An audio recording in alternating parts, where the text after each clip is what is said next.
Okay, so a little update about the break-in at our studio here. Everything from Red J Martial Arts was stolen. So I've been making a list for the police so far. Uh, I figured though that I'd make a quick video, because that's what I've been up to today, is doing the list, just to talk about, well, a couple of things. Number one, a couple of things that have gone missing that I would love to have back, and I'm going to put this through the social media around where I am. Number one, there's a spear, 7 feet long. The shaft is purple heartwood. The end of the spear has got a copper cap on it. It's got a combat steel spearhead, a white horsehair tassel, and a burgundy paracord wrapping holding the tassel on. My father and I made that out of parts that my students had given me. My dad's a carpenter, and it means a lot more to me because of that relationship than somebody might think.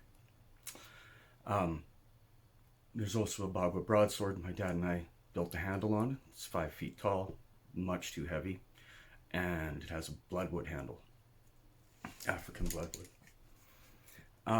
Obviously Red Jade was stolen.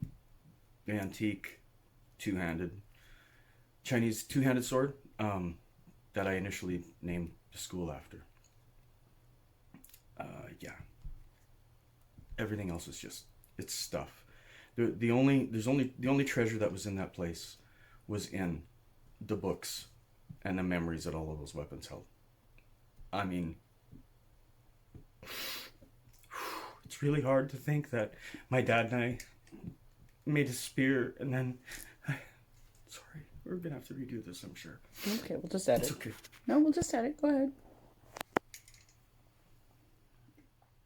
It's hard for me to think that my dad and I built that spear, and then I taught my son, who's gone, with it. And that was like a connection I always wanted to have with my dad.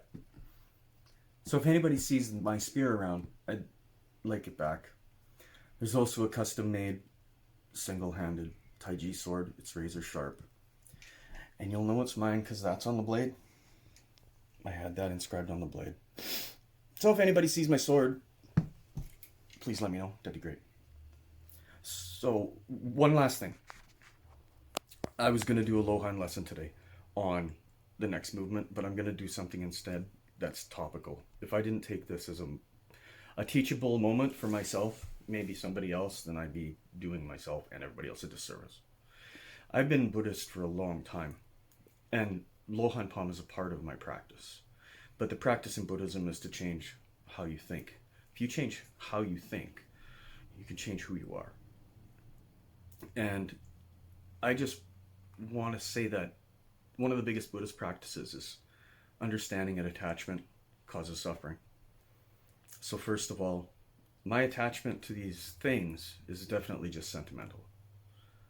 And because of that, I don't really wish any ill will upon my burglars. I mean, their karma will catch up with them. I know that.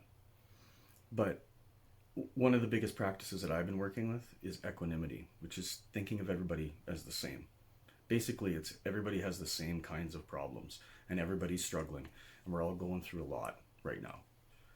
And if this is what, somebody needs to do to take care of themselves and their family, that's cool. It's just the memories that are going to be hard. That's all.